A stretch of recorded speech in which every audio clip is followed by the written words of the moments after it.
Also getting new economic data that shows inflation ticked up slightly last month. Now, while it was below expectations, it does mark the first increase in several months. To break all of this down, let's cross over to CBS News MoneyWatch correspondent Kelly O'Grady, who was at the New York Stock Exchange. Kelly, great to see you this morning. We'll chat about the new CPI report in just a moment, but I want to get kind of your reaction and what you know about what President Trump says is an agreement with China on a trade deal. So, Errol, good to be with you. This is very much a framework, and it's actually pretty similar to what we saw the two sides agreed to if you go back to that meeting in Geneva last month. So we had 2 full days of talks. They worked really late into the night last night over in London, and a couple of key points that I want to hit for you that we're getting out of this deal. One, China will lift the export restrictions on rare earths and minerals and magnets. Those are very important things that the country produces, and they're very important for our automotive and defense industry. That was a really key sticking point that does seem to have been worked out. The U.S., President Trump is saying, is going to allow Chinese students to come into the U.S. and go to universities and colleges and grad programs. That's something that in a Truth Social post, he said that's something that he's always been open to. Then the tariffs, right? That's the big thing that everyone's been wondering. We currently have a 30% tariff on all Chinese goods coming into the U.S. That is down from 145%. That is remaining in place. In that Truth Social post, though, the president highlights a 55% tariff. I want to emphasize this is actually the same thing that is already in place right now. It is that 30% tariff as well as a 25% tariff on a number of goods, not wide ranging, that go back to his first term. So 55% tariff is only going to be on some goods. The sweeping tariff is 30%. So basically the same place that we are.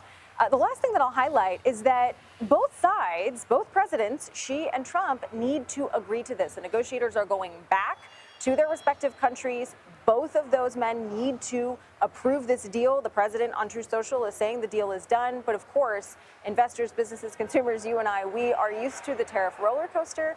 And I go back to 2018 where we saw this China-U.S. trade deal happen the first time around. We saw a lot of moments like this where we did seem to reach a deal and then things did move sideways.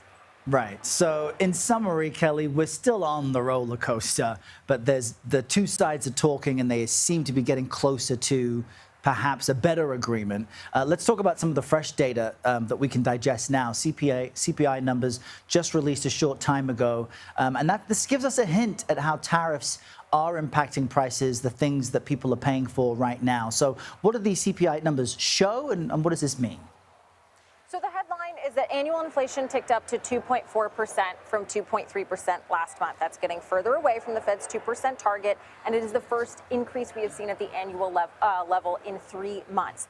That being said, it wasn't as much as we expected. We are starting to see some upward pressure on prices because of these tariffs, especially if you look at the details of the report in appliances and vehicle motor parts. But again, it's not as bad as we expected. That's why you're seeing the market pretty flat this morning. We're going to be looking over the next few months to really see if these tariffs creep things up at a more accelerated rate, Errol. And we do have some new polling showing Americans are pretty split on the tariff strategy and the economy. What can you tell us about that? Yes, new polling from CBS News. The condition of the U.S. economy, survey respondents said 57% of them think that it's bad. Only 38% feel it's good. And that really, though, seems to track more with sentiment because, as you and I have talked a lot about, the actual data has been good, whether it's inflation or jobs market. A little bit weak, but relatively, flat in terms of not falling off a cliff at all, as that poll would suggest in terms of how Americans are feeling. The other one that I want to highlight is how people feel about President Trump's tariff strategy.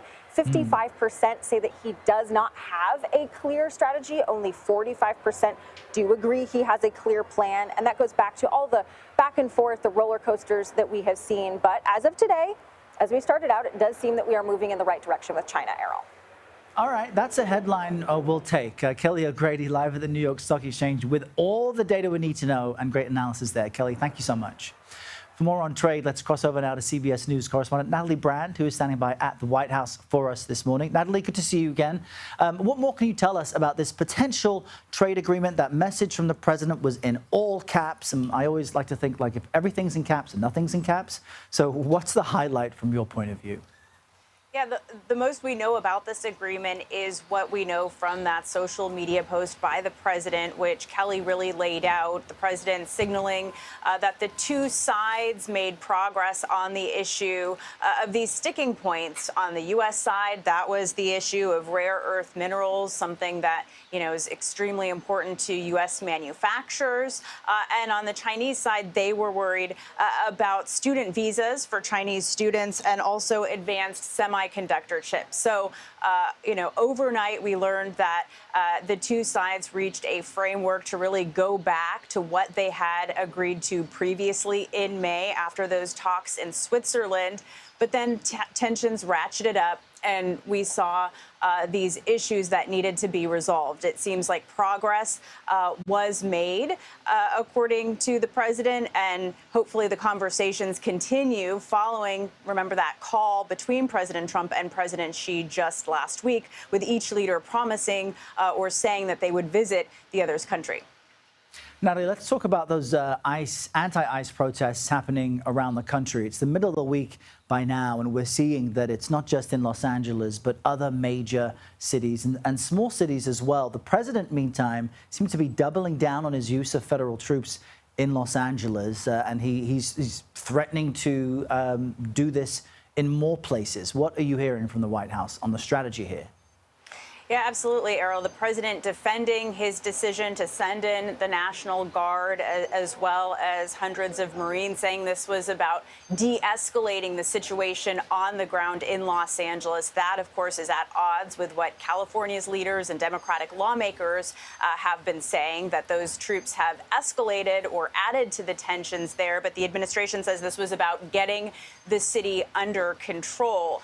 Now, the Department of Homeland Security also put out a statement saying that they are really focused on protecting federal officers and federal buildings, and that if rioters were to attack federal law enforcement, then that they would have the authority to temporarily detain the rioters until law enforcement could make arrests. And that's important, Errol, because under the law, active duty military cannot be used for domestic law enforcement purposes unless the Insurrection Act were to be invoked. That has not yet happened by the Trump administration, but Attorney General Pam Bondi, she was out here at the White House this morning, and reporters pressed her on what threshold, what would change in order for the administration to invoke that.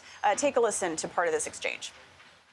Law enforcement, they need to have their hands untied where they can do their jobs. Right now in California, what we're doing is working. By bringing in the National Guard, by bringing in the Marines right now to back them up, to protect our federal buildings, to protect the highways, to protect the citizens. So right now in California, we're at a good point. We're not scared to go further. We're not frightened to do something else if we need to. And the president, the administration also signaling that they're keeping an eye on protests elsewhere across the nation. Of course, top of mind here in Washington, D.C., is that huge military parade planned for Saturday to coincide with the Army's 250th birthday celebration. It also happens to be the president's birthday. And yesterday, he said that if people are planning to protest that day, that they would be met with big force, Errol. Wow. All right, Natalie Brand at the White House with all the latest headlines there. Natalie, thank you. And a quick programming note, you can watch live coverage of the Army's 250th anniversary parade on Saturday here on CBS News 24/7. It begins at 6:30 p.m. and Major Garrett will anchor our coverage of the parade, the entertainment that's planned, and also fireworks from right there in Washington, D.C.